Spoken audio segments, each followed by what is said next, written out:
Well, hello everyone, how are you doing this fine day? Hope you're enjoying your week. Praise be to Space King! Are you guys ready to join me on this journey? To watch the annihilation of these disgusting, aliens, purified by the all-encompassing light of Space King. Could this putrid alien infestation survive the glory of Space King? I don't know. That's why we're here. Let's fucking find out. So first things first, I guess I gotta tell you a little bit about Space King and what our survivors will have to survive in this challenge. I don't know why I would have to tell you that, because the show's only 4 episodes. They're all completely free and can be found on YouTube, which, in case you weren't aware, is the website you are currently on. If you wanted to know something about Space King, you could do it right now very easily. But sure, I guess I'll tell you a little bit about it for some reason. So during my Space King journey, I've been running into a lot of blasphemers who have been saying some nonsense like Space King is a Warhammer 40k parody. I don't understand why this keeps coming up, because it's very clearly not a parody, and it's not a satire either. These things are specific. They mean specific things. You can't just be inspired by a particular thing and then make it a comedy and all of a sudden it's a fucking parody or a satire. What a parody is to exaggerate something for the purposes of humor that is specifically targeting something. It has to target a specific piece of art or a specific artist or something like that. It needs to be very specific in order to be a parody. A satire uses exaggeration, irony, and humor in order to criticize a piece of art. The difference between satire and parody is that a parody has to be specific, a satire does not have to be specific and is criticizing something. Space King doesn't do either of these two things. While yes, it's true there are things in Space King that are inspired by 40k, it is very clearly not a one-for-one like a parody would be. Scary Movie is a parody because Scary Movie 1 is literally just Scream but made into a comedy and specifically targets individual scenes and characters within that film. The characters literally have the exact same names, and the scenes in Scary Movie are damn near shot-for-shot recreations of what happens in Scream. That's what makes it a parody. The specificness of its targets. Space King doesn't do that. Space King is its own sci-fi universe with its own characters, its own rules, and its own original ideas that just has a lot of inspirations from Warhammer 40k, as well as a lot of other sci-fi universes. It's not just Warhammer 40k. In episode 3, they introduce you that AI thing, the fucking big-ass AI monster that's got like a hive mind connected to all the other little AI robots. And the whole thing about the AI is that whatever you use to kill one of them, all the rest of them adapt to it and can no longer be damaged from it. If you've been watching my videos for a while, you know that that's the fucking Borg. There's nothing like that in Warhammer 40k. That whole character is inspired by the Borg, but it's not the Borg, very clearly. It's just inspired by. You can watch this whole episode and not even be aware that that's the Borg, because it's very clearly its own thing and has its own rules. The Psycho Warriors, while there's clearly similarities between them and the Space Marines, they are their own thing. The concept of globules, which are these little testicle green things that they put inside little boys' bodies to turn them into Psycho Warriors, and that Psycho Warriors are immortal because as long as their body dies and the globule can be reclaimed, you can just put it in another body, and then that turns them into the exact same Psycho Warrior. It's not like a new person, it's literally just transferring their consciousness into new bodies. You're basically possessing the bodies of little boys. That's entirely unique to Space King. That has nothing to do with Space Marines from Warhammer 40k. Their weapons aren't the same. Their armor doesn't look the same. The rules of their society work completely different than it does in Warhammer 40k. There are similarities because the show is an homage, and the show has a bunch of different homages to a bunch of different sci-fi universes, but people just calling it a Warhammer parody is not accurate. It's very clearly not a Warhammer parody. Now, you might be asking, why is this even relevant to this survival challenge video? And the reason why it's relevant is because I keep running into people who make massive assumptions about the Space King universe that we haven't been confirmed to yet, because that's the way it is in 40k, and it must be like that in Space King because it's a parody of 40k. No, it's not. Its rules work totally different. Its military works totally different. Its society works totally different. You cannot just assume things based on Warhammer. I've seen a lot of people in preparation for this this video, I've been looking around, kind of seeing what people think about it. A couple of videos I came across were like reaction videos, and I tend to notice that a lot of people who were Warhammer fans were watching the show, and in their reactions, they were saying things like, I wonder what faction that Psycho Warrior is supposed to represent. Oh, what Psycho Warrior is that? I don't think that one really matches. Or like trying to force it, was like, oh, well, that Psycho Warrior is wearing red, so that must be based on, you know, the Blood Angels, but it doesn't really behave like the, and they keep trying to make links that aren't fucking there because it's its own universe. Stop trying to make links. The AI shit in episode 3 is not the Necrons. They're totally fucking different. The big ass bug bitch from episode 1 is not a Tyranid. I kept seeing people being like, oh, she's basically a Tyranid. No, she's not. Based on what is she a Tyranid? Stop trying to make the connections, okay? There's some homages, but that's it. Not a parody.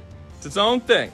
Okay? Now that we've gotten through that little bit there, I don't want to be going over this series and telling you what's in it and then have a bunch of people telling me, well, you know, actually you missed this because Warhammer, it's not Warhammer. Stop it. So I'll tell you a little something about the actual Psycho Warriors, you know, not Warhammer 40K. They got a lot. There's a lot of shit here. This is pretty badass faction. You can do a lot of cool stuff. In terms of physical abilities, they are shockingly overpowered. Physically strong enough to rip a fucking tree out of the ground and start just swinging the bitch around. And at one point, this character, who is not a particularly powerful Psycho Warrior, picked up a basic bitch little rock and threw it at least a mile, likely multiple miles, hard enough for it to hit this massive fucking tower, and the whole tower collapsed. That was gay.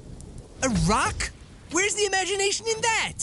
Keep it simple, stupid. This was shown to be a very casual who gives a shit throw. He didn't fucking hurl the bitch. These motherfuckers are strong. And while, yes, this whole tower collapsing was played as a joke, that's true. So you could say that, well, it's probably not to be taken literally. It was just for a laugh. I disagree. The creators of the show have straight up said that they take the lore, world building, and rules of the world very seriously, despite the fact that it is a comedy. They actually do put forth effort to not turn the show into fucking Family Guy, where none of the rules matter and it constantly changes depending on the episode of what they want to be funny at any given time. They want the shit to be relatively consistent. So until it is contradicted in some way, I am going to assume that this is the strength of a Psycho Warrior. They can just take out whole fucking buildings by chucking a small rock. And no, Terry, the Psycho Warrior who threw the rock, is not particularly advanced in terms of physical strength compared to any other Psycho Warrior, as he got his ass beaten by Bryce, who is also arguably not the strongest Psycho Warrior. Like, he's kind of a dumbass and pretty shitty, but Bryce was very clearly capable of nearly killing Terry and only didn't because he didn't want to. He wanted to make him retarded instead. That is something that happens in this show. I'm getting brain damage just looking at it. Fuck you, Bryce. Of course. Brain damage. Sorry, Terry.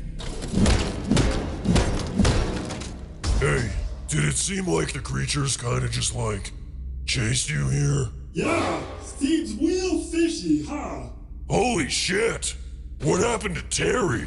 Oh, Terry's retarded now. A creature smushed his head. Right, bud?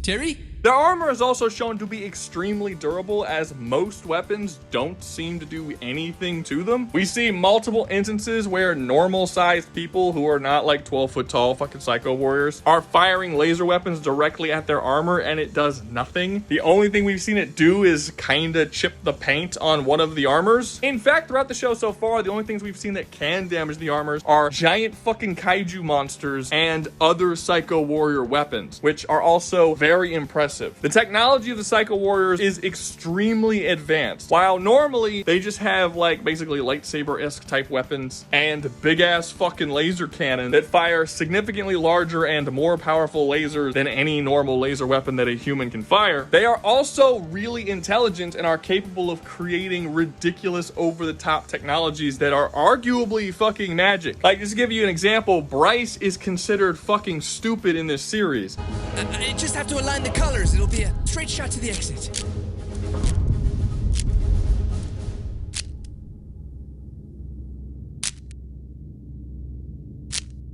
Chestnut, Bryce is too stupid. We're all gonna die. He's basically like a psycho warrior scientist. In the series, they're referred to as imaginators because the things they imagine they can bring into the real world. It's not a superpower, it's just that's how, intelligent they are. Bryce is considered a very, very dumb one, and his imaginating ideas are usually said to be relatively stupid and not work. However, he does shit that at one point he makes a cannon that has the ability to suck up souls in the area and then turn those souls into a big ass beam made of souls. Yeah, I get it, Bryce is fucking stupid, but that's basically magic. He's stupid in common sense way, but in terms of technological expertise, he would be smarter than some of the most intelligent scientists in fiction. The shit he can do is fucking wild. And again, let me reiterate, Bryce is considered a dumb imaginator. We actually see competent imaginators in the series who are successful at what they do. Given that this challenge is not just utilizing the main characters, but the entirety of the Psycho Warriors, that means that you can assume that Bryce's idiocy is not going to really be that much of a factor, as we're also going to have an entire army of other imaginators who are not as fucking stupid as Bryce. As for the technologies that weren't designed specifically by one of the dumbest imaginators in the series, we have the Genobomb, which is a giant, I guess it's kind of a nuke. It's not a nuke, because it doesn't behave like a nuke, but we don't know if it's a toxin or if it's nuclear or what, but they drop the bomb and it basically wipes out all life on a planet. Genobomb is short for genocide bomb. We see one used on the planet in episode 1, and it spreads this green stuff across the whole planet and everything dies. The main thing that makes this so terrifying isn't necessarily that they have the Genobomb, but that regular basic captains of squads have access to using the Genobombs. The captain of the show, within the show, is a character called Captain, is only the captain of a 4-man squad. That would imply that there are many, many, many, many, many captains of many, many ships, of many, many squads, and if a captain is capable of just calling a Genobomb whenever he wants, that would imply that other captains can do it too, so any captain of any squad can just decide to eliminate all life on a planet whenever they fucking want to. That's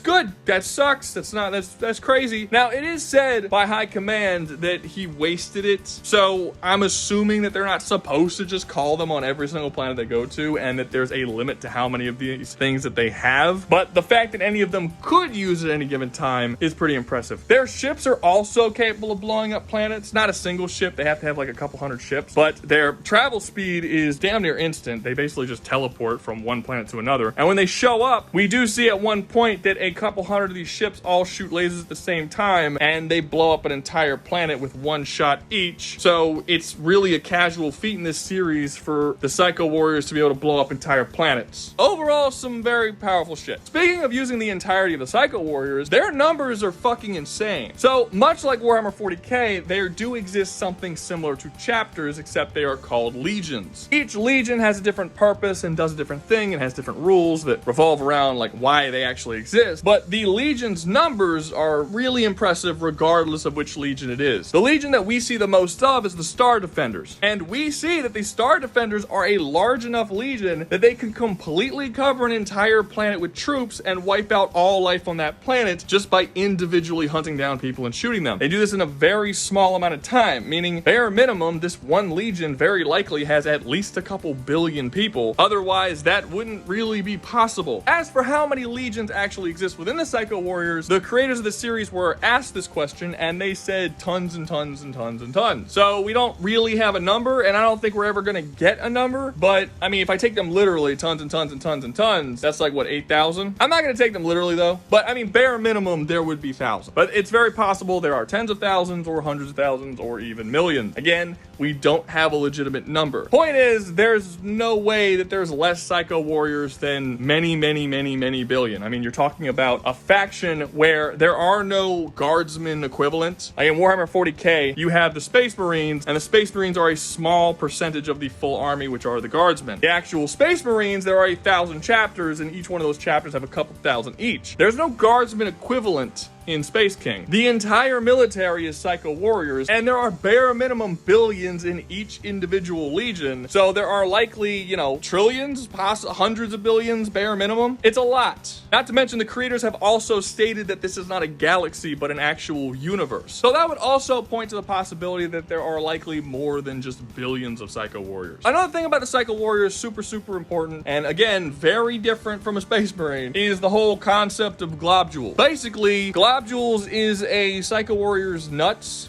They have 2 of them each, and as long as their nuts remain intact, they can't die. They take their nuts and they insert their nuts into the privates of little boys, and those little boys become super buff, giant, you know, 10 foot, however big Psycho Warriors are, super soldier characters, and they get put in the armor, and then they go out to fight. If you kill a Psycho Warrior, blow up the entire half of his body, shoot a hole through him, blow his head up, doesn't matter. He will still live as long as one of his globules are intact. A Medicae, who is like a medic, he'll then come by, collect the globules, put it inside the nutsack of another little boy, and then that exact same Psycho Warrior will come back to life and basically repossess that little boy's body, and boom, it's all back to normal. Basically, Psycho Warriors are immortal unless you kill them in a very specific way. And it has also been stated by the creators that as strong as their armor is, the plate that blocks their nuts is the strongest piece of the armor. It's an extremely rare metal that's hard to find in the universe, but all of their little nutsack plates are made out of it, meaning as durable as the rest of their armor is, that part is way more durable. In fact, so far, the only thing I think we've seen ever pierce that plate is the guns of other Psycho Warriors. Now, one thing that shouldn't make much of a difference, but I should at least touch on it, is magic. The Psycho Warriors have been stated by the creators to possess magic and be capable of using magic. They don't, because they think it's gay. They just prefer shooting shit to using magic. But it does exist among the Psycho Warriors. It's just stated to be very rare and usually not used. Again, I can't really use it in this video because we don't know to what extent they have magic or what their magic can do. So far in the series, we've only seen magic used once, and it wasn't used by the Psycho Warriors. So yeah, it's not gonna come up, but I had to at least mention it. As far as weaknesses go, there really is only one, and that's the fact that they have the minds of little boys. That's not really accurate. Like, they're not dumb like little kids. As I said before, they have imaginators that can build ridiculously advanced weapons, and they are trained fighters, and they're genocidal maniacs, and they're very clearly not like your fucking, you know, 10-year-old son or little brother or nephew or whatever. They're definitely smarter and more capable than that, but their personalities are very reminiscent of a little boy. They're immature, and they do a lot of shit that's super fucking immature. That's like where a lot of the comedy comes from, is how immature and how they behave like little boys, despite the fact they're not. They are grown men. They just act that way, and that causes a lot of problems for them. But their absolute biggest weakness is that they have to keep fighting or doing something interesting at all times. If they don't, and they have to stand there waiting around doing nothing for, we don't know what length of time, but it's got to be a relatively long time, their globules will eventually just shut down, and they will die of literal boredom. Yeah, they can't get bored. That's a pretty big one. But this isn't really going to be a case if you're warring with someone, you're not going to get bored, but it's definitely like a problem that may come up if an engagement happens for too long, or if they're basically stuck in a stalemate for too long. We see this happen twice in the series. Now, it should be noted that their globules aren't permanently dead. The body they're in dies, but someone can still collect their globules and just put it into another body, and they're good. But yeah, they can die of boredom. So basically what you have here is a massive, near limitless army of super powerful, immortal, hyper advanced soldiers who have the minds of little boys and really like murdering people. It'll be fun. That'll be fun. It's gonna be great. First up on the chopping block, we have the Pride Ring from Hazbin Hotel. And yes, just the Pride Ring. I might talk about the Heaven a little bit too, but for the most part, just the Pride Ring in Heaven. And the reason for that is because I haven't seen Hell of a Boss. I've only seen Hazbin Hotel. And the reason for that is because I've only seen Hazbin Hotel, which is, you know, that show is about the Pride Ring in Heaven. I haven't seen Hell of a Boss because I don't hate myself. Okay, let's just touch on this real quick. I know people are expecting me to go off on this show and hate on it. It's like super hardcore. I had multiple messages sent to me being like, oh, I can't wait for you to go off on fucking Hazbin Hotel. I'm not going off on Hazbin Hotel because I don't care about it enough to hate on it in that way. I don't feel any strong emotions towards the show. So any like ranting and raving I would do would just be fake. I don't care. Truth is that the show is basically exactly what I thought it was going to be. If you told me that a bisexual liberal arts student made an animated musical comedy with heavy Judeo-Christian themes, this is exactly what I would picture it would be. It has all the flaws I think it would have from that description. It's not good. I don't think it's well written. I think it has massive problems. I think characters make decisions that completely go against the things that they want for plot purposes. I don't think anyone acts consistently. I think characters are very, very dumb, even the ones that are supposed to be smart and make really, really poor decisions. The show is incredibly inconsistent on basically everything, including its own internal morality. And I'm not saying like the characters are inconsistent morality-wise, like they don't know what is moral and what isn't. Like that's kind of written to the show. I'm saying the writers of the show are unaware of their own morality system within the show because it changes constantly throughout said show. It's also like super fucking gay, which again, it's just not written for me. Like I don't want to watch a fucking 3-4 minute scene where a dude in drag starts to turn a bunch of straight guys in a bar by singing to them and trying to be sexually provocative. It's not entertaining for me. It's fucking weird because I'm just a straight dude. I don't know who this is written for, but it's not fucking for me. It's not my thing. And I like musicals. The first season I had serious problems with, but at least I liked more than half the songs. Season 2, I only liked like, I don't know, 3 songs, and there were way more songs in season 2. I don't think I'll stick around for season 3. But again, you're not gonna hear me rant about it because I don't care enough about it. It never made me attached to anyone enough to give a fuck. I was never attached to the world or the story. Like even the character designs, I don't like. Did you know that Charlie is supposed to be a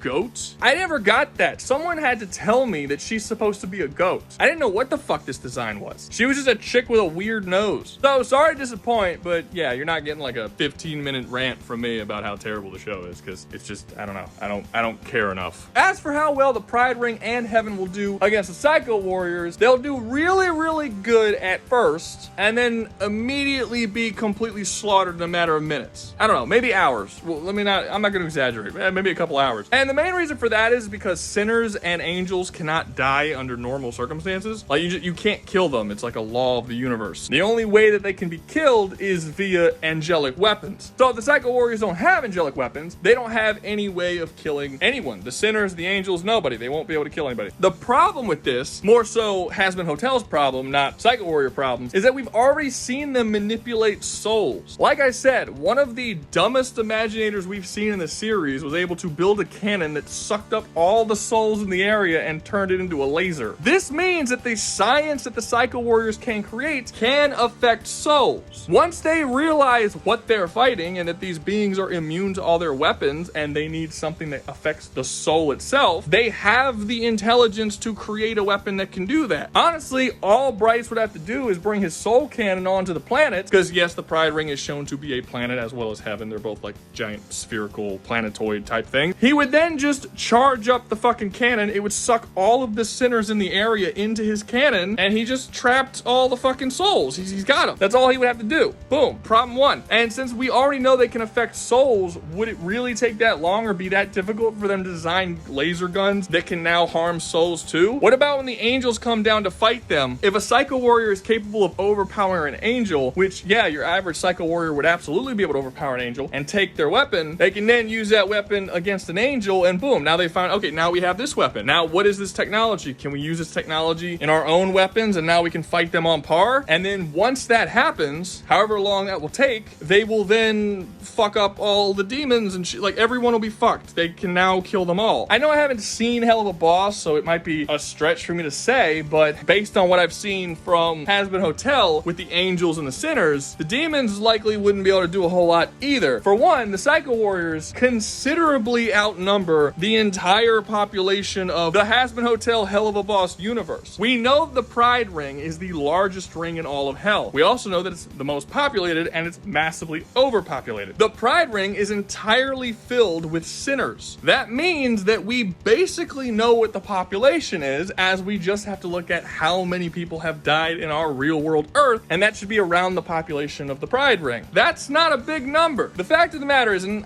people have argued with me this before, but dude, just look it up. It's true. There are more humans alive today than there have ever been in the entire history of our world. The reason why this is because people multiply much, much faster than they die. Considerably so. Today on Earth, we have around 8 billion people alive. If you went back to the 1980s, it was about 5 billion people. If you go back to 1900, it was about 1.6 billion people. If you go back to the year 1000, you're talking about like 100 million people. People multiply insanely fast. That's small fucking numbers for the Psycho Warriors. One legion of Psycho Warriors were able to completely overwhelm an entire planet and take it over in a matter of hours. And as the creator said, there are tons and tons and tons and tons of legions. So again, we are probably talking about hundreds of billions of people. They completely dwarf all of hell and heaven's numbers combined. This fight is going to be super one-sided once the Psycho Warriors realize what the people they are fighting are, demons and sinners and shit, and like that they're souls essentially, and then just have to use the technology they would need to kill them, and that's it. They are physically stronger on average than any of the demons here. They have better weapons, better technology, are more durable, have greater numbers, and can keep reviving, coming back to life over and over again. It's arguable if most of the people in hell would even be able to damage the Psycho Warriors' armor. Only the absolute top characters would even be able to do anything to them. So yeah, no, this is gonna be super one-sided. Like I said, Psycho Warriors might be killed a bit at first or die of boredom since they can't kill any of their enemies until they find out what the weakness is, which is only a matter of time because of the Psycho Warriors' far superior numbers, and then they would just immediately win after that. It would be no time at all. They would just overwhelm all of hell and just start killing everyone. Like I said, if there's something else in hell and Hell of a Boss that's like far superior to anything that we've seen in Hazbin Hotel, it's like, oh, but you're not thinking about this. I'm not really talking about all of hell. I'm mostly just talking about the Pride Ring. But if it is the same and everything's kind of semi-comparable, then you can just add them to it too. If there's something else, then don't even worry about it. I'm not really talking about it. But yeah, Psycho Warriors win easily. If you're enjoying the video, make sure to like, subscribe, comment, share, join the membership, and hype the video. All of these things help against the constant and encroaching threat of AI bullshit that is filling up YouTube. And every time you do all those things, a pedophile dies. So if you don't do them, you know, you're helping kids get fucked. So like, what's wrong with you? What's your problem? You fucking weirdo. It's fucked up. Next up, we have the Rick and Morty universe from,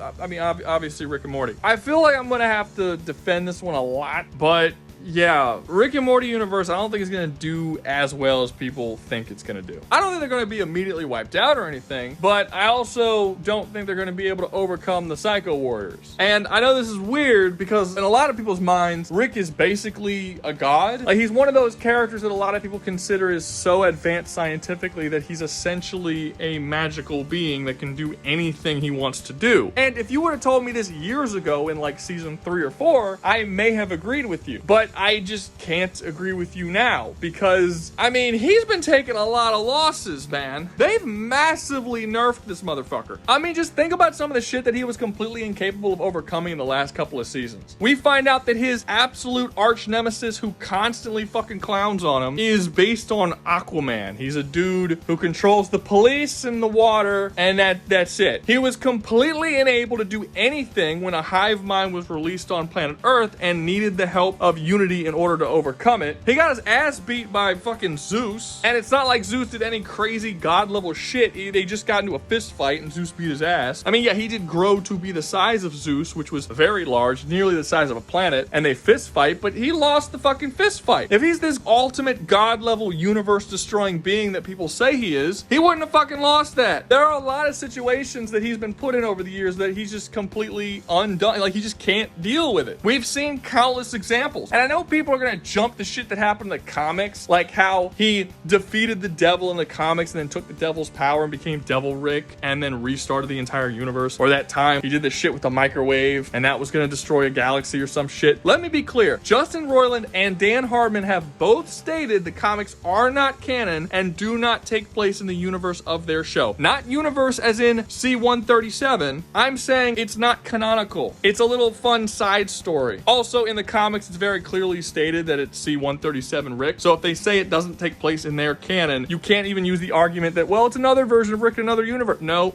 they're both C-137. It's just not canon stories. And we've seen the show directly contradict shit that happens in the comics. It's almost like the comics didn't even watch the fucking show. In the comics, there's a story called Rick Goes to Hell, or Rick and Morty Goes to Hell, because I guess Morty's important too. And when he goes to hell, the devil that he goes and meets, which is the devil of the C-137 universe, is like a totally different fucking character than the one that we see in the show. In the show, we've seen the devil. He's just some dude who owns a store, and Summer and Rick beat the fuck out of him after like lifted weights for a couple months. It's a completely different character. So no, the comics are not canon. And if you're going by just the show, Rick's not as impressive as people argue that he is. He isn't even the most powerful person in his own universe, as we've seen him get fucking throttled on many occasions by characters who are considerably stronger than he is. But even if you want to just kind of push that aside for a second, the average power level of Rick and Morty is significantly lower than that of Space King. I mean, look at the Psycho Warriors, right? As I've already said, normal laser weapons do not go through their armor. It barely scratches the paint of their armor, but their cannons are capable of blasting through their own armor, as well as basically anything that we see them shoot at. In the Rick and Morty universe, they also have laser weapons, and we've seen their laser weapons struggle to get through a fucking table. There is a scene in Rick and Morty where Rick knocks a table over and hides behind it, and a bunch of dudes are shooting at him, and they're hitting a table, and it's not going through a wooden table. Their laser weapons fucking suck. This means for the average combatant that has laser weapons that's trying to fight against the Psycho Warriors won't be able to scratch their armor. That by itself is enough to say the Psycho Warriors will dominate the Rick and Morty universe. That means that it's going to be up to the absolute most powerful characters of the Rick and Morty universe, and they just don't have the numbers to deal with it. Again, we've seen Rick struggle to eliminate a hive mind that populated a small town. He didn't know how to deal with it. We've seen him struggle to deal with much smaller factions and much weaker factions than the Psycho Warriors. He was hunted by the Galactic Federation for decades and was not able to defeat them until he decided to betray the Council of Ricks and have the Council of Ricks wipe them out for him. He wasn't capable of dealing with them. The Galactic Federation and Rick and Morty are significantly weaker than the Psycho Warriors. Way weaker. You can put just a handful of Psycho Warriors on that same ship that ended up having the war with the Council of Ricks, you know, when the Council of Ricks ship fused in with its ship and they were all fighting each other. Just put a handful of Psycho Warriors in that ship and they would wipe everybody out, because they literally wouldn't be able to damage them, and they would be so much more physically powerful. Rick gets into an all-out fucking fight with Phoenix Person or whatever, and that's like a big deal. Phoenix Person would be instantly one-shot by any normal Psycho Warrior just because of how powerful their weapons are comparative to what exists within Rick and Morty. And Phoenix Person wouldn't be able to damage him. Do you get what I'm saying? Like, it's just, there's not a whole lot they can do. The Council of Ricks kind of fucking suck. They can't really do anything. We haven't even seen a whole lot of evidence that Rick is capable of blowing up a planet in this universe. He does have the neutrino bomb. The neutrino bombs don't destroy planets, they wipe life off from the planets. We haven't actually seen him destroy a planet. There's no evidence that he can. Now, I would assume that he can, but I'm saying we haven't seen him do it. In fact, in the entire history of Rick and Morty, all whoever knows how many fucking seasons, what, 8 seasons? We've only seen one planet be destroyed, and it was in that terrible Swifty episode with a giant head who's like, you gotta like make us like bring the heat, or what was it? What did he say? They had to like do some kind of stupid musical tournament thing, and then one of the heads blew up the planet. That's the only person we've seen blow up a planet. Nobody else has done it. Space King has 4 episodes. We've already seen a planet be blown up. While it is true that Rick does have very impressive stuff, like I would say probably the most impressive thing we've ever seen him do is that episode with Morty where Morty thought he had a time thing and he was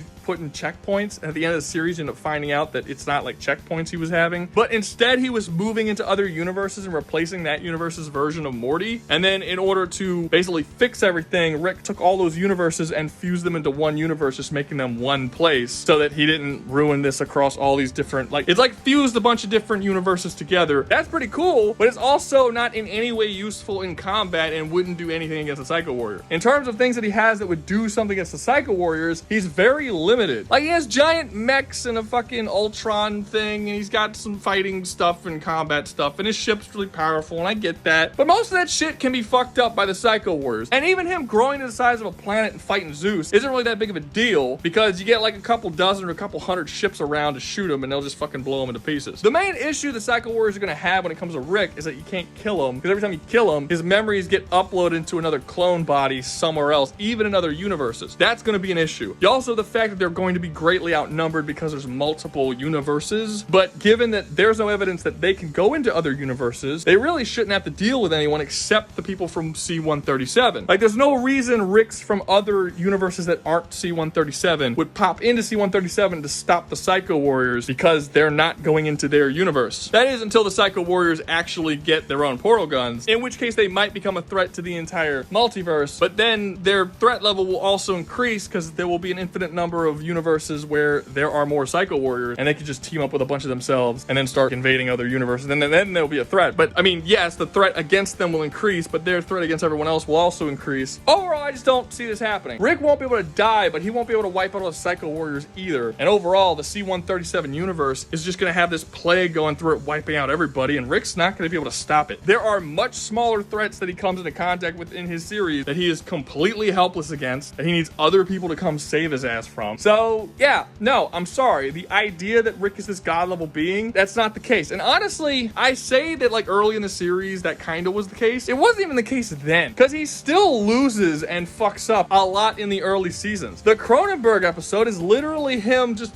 fucking up and not knowing how to make a love potion and accidentally destroying the entire planet. And yeah, people make the excuse that's like, well, he wanted to destroy the planet, but those are people who are just, what do the kids say? Cope? They're just making shit up because they don't want to accept that Rick's not fucking perfect. Even a lot of the early episodes is Rick fucking up things and it leading to bigger problems. So yeah, I mean, he's smart, but he has his times where he's also a dumbass. And there are countless episodes shown where characters can just out fucking punch and outpower him because they just have stronger shit than he can make. Sorry, Rick and Morty gets fucked. Just, you know what? A Morty Psycho Warrior would be interesting. Are they gonna turn Morty into a Psycho Warrior? Because then you would have like a highly intelligent but super nervous version of a Psycho Warrior. I don't know. That might be kind of cool. Next up on the list, we have the Villainous universe. And I'm not even gonna waste your time with this one because, like, for the most part, it's just a planet of superheroes, and I don't think anyone's gonna argue with me that they're gonna be wiped out. People are only interested in this because of Black Cat. So let's actually talk about fucking Black Cat. Will Black Cat be able to deal with the threat of the Psycho Warriors? Oh god, I feel like this whole video is just me defending myself. No, he can't. And I know people are gonna freak out at that and they're gonna be like, wait, hold up, he can't? What are you talking about? He's a universal being that defeated Pops and Anti-Pops, who were both universal beings. He can warp reality on a universal scale. No, he can't. All that's bullshit. I don't know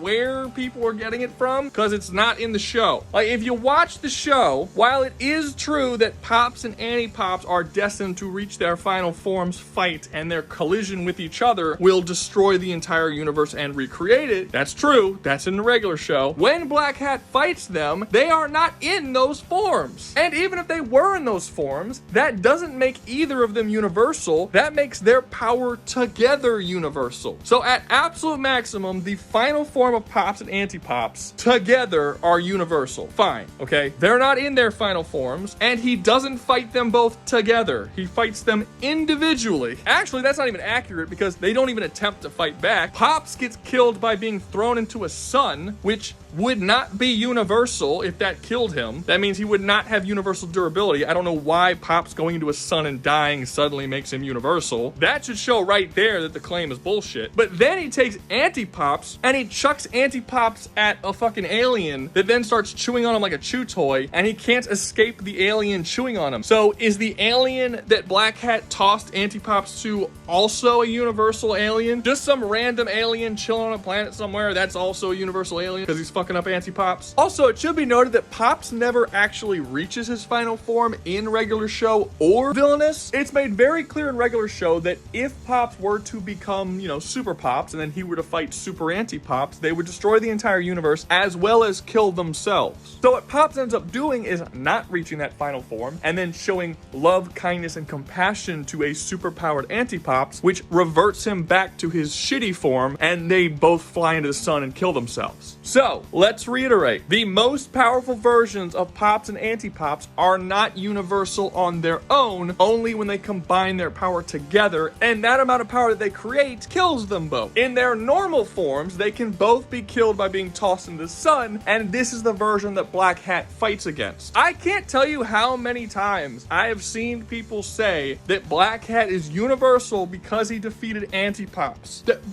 Where? How? What? Why does that make it universal? Another argument people like to use to try and prove that he's multiversal is the Harmless book. So in Villainous, there's an episode where they introduce this thing called the Harmless book, and Black Hat takes dementia and traps her in one of the stories of the Harmless book. The Harmless book is a book with a bunch of different stories and is stated to be created by Black Hat. To me, this seems like a pretty simple feat of being able to lock a character into a story. I'm not going to say this is a common power, but we've seen it a lot in fiction, and that's it. It's just locking someone in a storybook. Fine. But for whatever reason in Villainous, people like to look at this and they translate it to, he made the book has a bunch of different stories in it, and since he traps characters in the different stories, each one of these stories are their own universes, so he created an entire multiverse and locked it inside of a book. But that's never how this power works. If I had the power to lock someone into a story, and I wrote a little story that's, guy leaves house and goes to the market to buy some milk, and I decide to lock someone in that story, and they go there, and when they get in the story, there's streets, and there's buildings, and there's a house, and there's the store that he has to go get the milk from, and when he looks up and in the sky, there's fucking stars and clouds and shit. Does that mean that I just created an entire universe with stars? And like, can you escalate my power to that ridiculous level? Or no, it's a story universe. If you're trapping them in a story, they're going to be in the universe of that story. You don't get credit for creating that entire universe. That's stupid. For some reason, people treat the Harmless book as if it is a book that houses a bunch of different universes in it, when it's never stated to do that. All that's stated is that it's a book that Black Hat likes to trap people inside of the different stories of the book. It's not a multiversal or universal feat. It just shows that he has the ability to lock people inside of stories. He can put people into fiction. That's it. That's the power. And you'll notice that a lot of the arguments to say that Black Hat is as strong as people argue that he is kind of like this. It's them taking one thing and kind of twisting it and exaggerating it to the point of it being the most powerful it possibly can be. Now, is it possible that the Harmless book is actually a bunch of real, literal universes trapped inside of a book? Yes, but the series never says that's the case. So I don't know why people are jumping to that conclusion. Another argument I've heard people say about Black Hat being multiversal is that the Black Hat that we see in the show is not actually Black Hat. That his real form isn't in the universe or even the multiverse, but he's in some kind of hell dimension. And that what we're seeing is just his avatar. And the reason why that other real version doesn't come into the multiverse is because his presence just being there will completely destroy it. I have scoured the internet trying to find where the fuck this is because I keep seeing people say that this is the case and I cannot find it. I do not know where people are getting this from, but so many people are saying that this is the case and this is factual. Not necessarily that Black Hat is just an avatar. I think there's enough evidence in the show to say that you could probably come to that conclusion. It's not for sure, but it's definitely a possibility. But the real form coming into the multiverse would completely destroy it. I can't find that anywhere. What I've had multiple people point me to as evidence that this is the case is this page. What the fuck? This may come as a shock to some people, but I can't fucking read this. And this isn't a whole avoid the gay thing. I couldn't read this if I wanted to or if I tried. I don't even know what this language is. I don't even know if this is a real language. What the fuck is this? I can't read hieroglyphics, guys. And you know what? I don't believe that you can either. I have seen multiple locations where people made this claim and then pointed to this page as being the source of said claim. You guys can't even get the Pops and Anti-Pops feet right. You think I'm gonna take your word on this shit? You're out of your fucking mind. Now, to be fair, is it possible that this says exactly what they claim it says and I could be wrong by not taking their word for it? Sure, but you would still have to prove it. And as of right now, just you guys saying that this page says this thing that I can't find anywhere else, and there's no evidence in the actual show that this is the case. The authors never said this is the case, and nowhere else other than apparently according to you, this page does it say this. I'm not really gonna take your word for it. I'm sorry. Maybe if the people who talk about this kind of stuff had a better track record, I would take their word for it that this probably says what they say it says. But given that even the most straightforward shit is exaggerated to a ridiculous degree by them,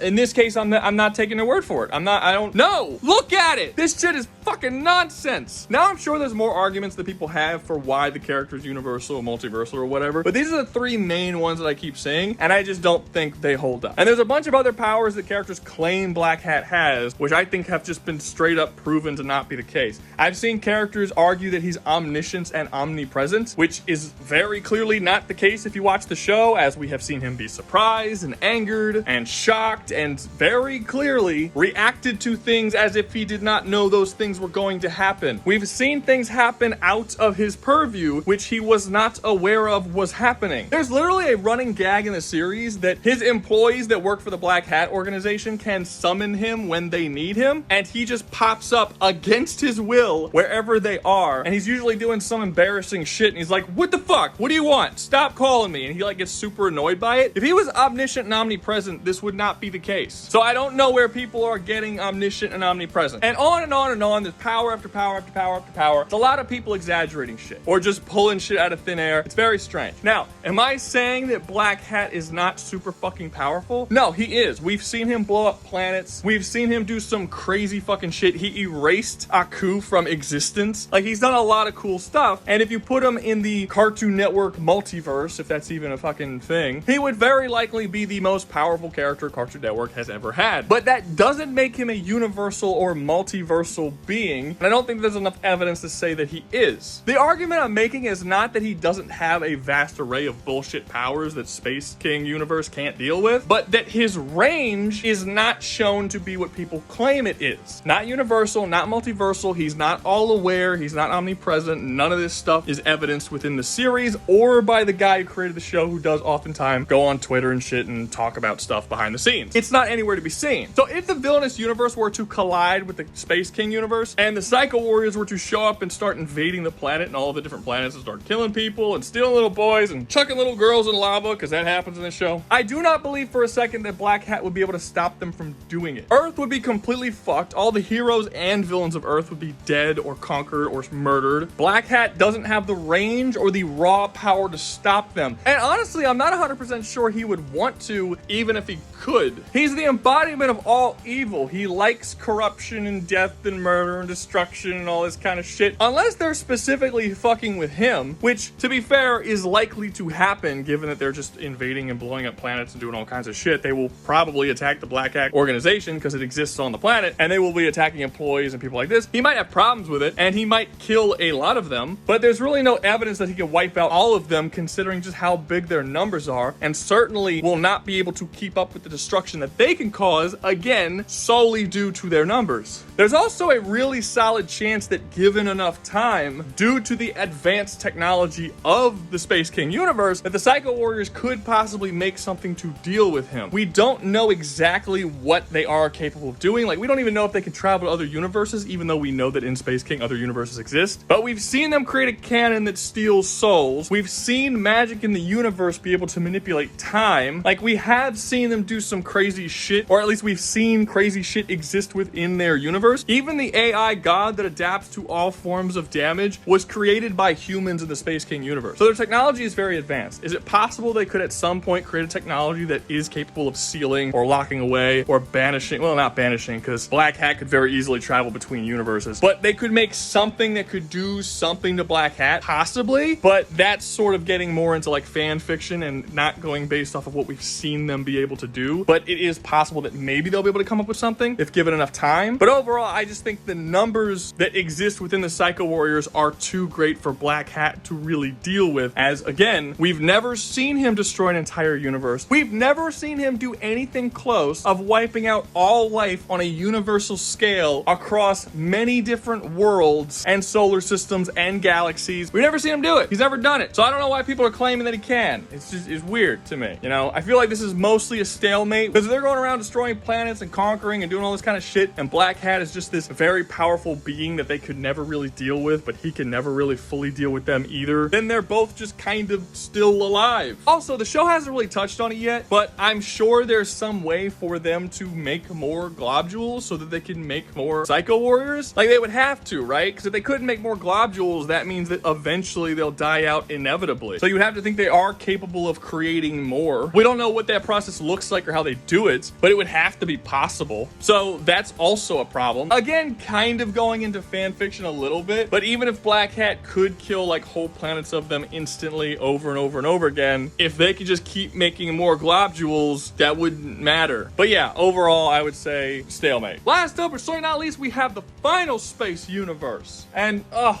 man, this show's so fucked. This show was so fucked. If I had to make a list of like the top, I don't know, 100 shows that I was super bummed out that were canceled before their time, this show would have to be in the top, I don't know, 3 or 4. Like, I was so bummed out when this shit was canceled, man. It didn't deserve it. I swear, it's like Christ himself didn't want this show to be made. Every single possible obstacle that you could think of a show could have, this show had it. So this show was made by a guy, I think his name was Olin Rogers or something like that. I don't remember. Anyway, he made some shorts on YouTube, and he had this idea for this like epic space odyssey animated series called Final Space. His plan for the series was to focus heavily on the epic sci-fi, you know, space opera-ness, you know, the action, the drama, the characters, and he wanted to make a show, but nobody would pick up the show. So he had to get someone to pick up the show. Eventually, Conan really liked his ideas, Conan O'Brien, and he decided to help him pitch the show. So him and Conan worked really hard to pitch the show to different people, trying to see someone to pick it up. They eventually did pick it up. They picked it up by TBS. But TBS didn't want a animated drama for adults. They wanted an animated comedy for adults. Essentially, they wanted another Rick and Morty, and they thought that Final Space could be another Rick and Morty. So TBS forced them to make the show a comedy, like a straight up comedy. So when you watch season 1 and 2, it's got good drama and a decent storyline and world building, but a bunch of who gives a fuck not funny comedy that constantly has to shove its way in there, and it's just it's fine. It's okay. But I was watching the whole season being like, this show would be really good without the comedy. At the time, not being aware that the creator didn't really want to rely on comedy. Eventually, TBS canceled the show. I think it was like season 2, I think they canceled it. And then the show was picked up by Warner Brothers. And Warner Brothers was like, yeah, no, you can make it comedy or not comedy. I don't care. Like, just, you know, we're Adult Swim. We have serious animated shows too. So then he was finally able to make the show the way he wanted to. And season 3 is like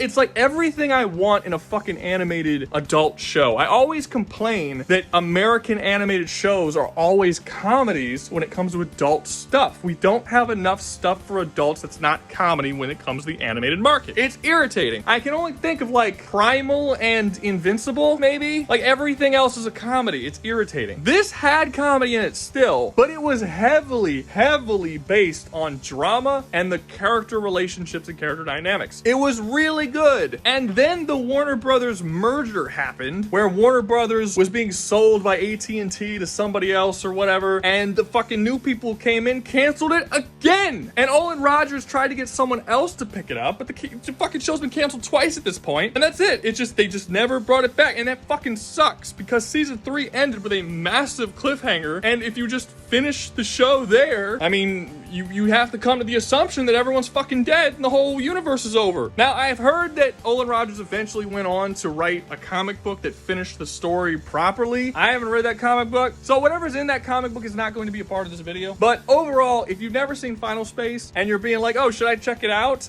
That's really hard for me to say, because you have to go in realizing that season 1 and 2 have really great moments, but it's filled with a bunch of comedy that's not that funny. And season 3 is amazing, but then ends on a cliffhanger that we will never see the ending to unless you want to get into the comics. So I don't know. I mean, if that doesn't bother you, I would say that I'm glad I saw the show. Even in season 1 or 2, there's some really great moments, but season 3 is damn near a perfect season of television. If it sounds like you can get past all of the irritants that I'm talking about, then check it out. But, you know, if that sounds like that's too much baggage, I get it. But to actually get to the point of the video, how would Final Space Universe do if it was invaded by the Psycho Warriors, or if you took that universe and you collided it with the Space King universe? It would fucking dominate. I'm not kidding. It wouldn't even be close. Well, definitely not the case for every single character in Final Space. There are enough characters in this series that are basically Dragon Ball Z characters that it doesn't matter. Space King can't win. They aren't going to win. There's an entire species in Final Space called Titans that are giant fucking beings that casually destroy stars and planets like it's It's no big deal. Titans are these massive beings that are born in the center of planets and destroy the planets upon their birth that have the ability to alter their size. We've seen them small enough so they can have a normal conversation with a human being, and we've seen them big enough that they can hold a star in their hand. At one point, we saw a character take a star and morph it into a giant sword, the sword being the size of a star, and then use it to go fight another Titan. This becomes a big thing. This giant Titan civil war basically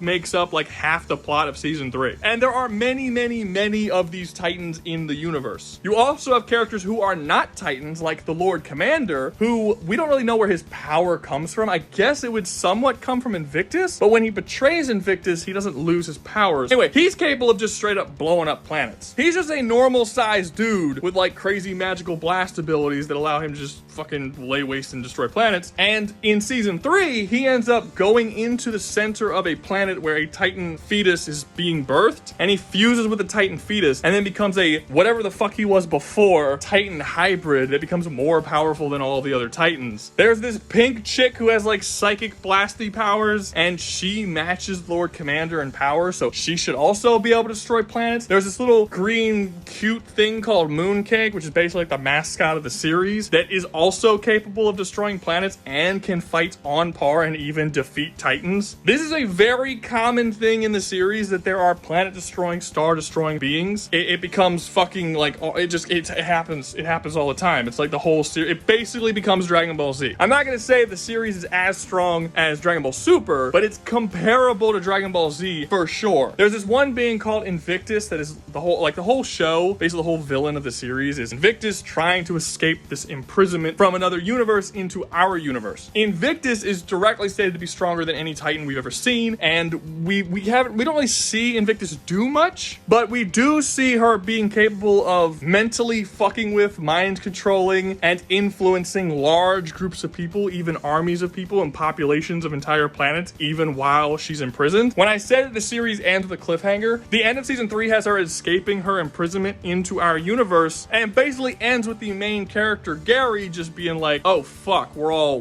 gonna die, and then it just ends. And there was supposed to be a season 4. They were writing season 4 where, you know, they dealt with that problem, but we never got it. So if you watch the show and you get all the way to season 3, it just ends with Invictus escaping, and the assumption would have to be that she fucking kills everybody, because we never get a conclusion to that storyline. Again, check out the comics, maybe. I don't know if they're good. But basically, when you're talking about the Psycho Warriors invading the Final Space universe and taking over planets and all this, the vast majority of the universe are gonna fuck up with no problem, because they're just normal people. Even the Lord Commander's entire military is nowhere near as strong as the Psycho Warriors and Space King's entire military. But having said that, there are certain characters within this series, like the Lord Commander himself, that it really doesn't matter how many Psycho Warriors you throw at them, they'll just wipe them all out. They're really not that much of a threat to individual characters. And those individual characters are numerous. Again, the Titans are an entire race. We don't know how many there are, but it's significant. There was an entire universe that was just the Titan universe where they all just live together. Even if their numbers aren't that impressive, like maybe there's 100,000 of them, it doesn't matter. The Psycho Warriors aren't going to be able to kill them. We saw that it took hundreds and hundreds of Psycho Warrior ships to destroy one planet. We've seen Titans be able to grow to sizes that would make a planet like the size of a marble. Psycho Warriors just don't have the technology or firepower to take out any Titan at all, not one. And that doesn't include characters like Invictus and the Lord Commander, who are massively more powerful than any normal Titan. This would be a very one-sided invasion. And as of right now, from what we know of Space King, the entire universe would be fucked if it even attempted to go after Final Space. That shit wouldn't even be close. But that's all I have for today. Hope you enjoyed the video. If you did, make sure to like, subscribe, comment, share, join the membership, and hype the video. YouTube really likes it when you do that stuff, and it helps the video reach more people. You know the drill. On screen right now, you'll see 4 other videos. Click on one of them because YouTube likes that shit too. It'll bring you to another video that you'll probably really like a lot. I'm not psychic. I can't tell you whether or not you will,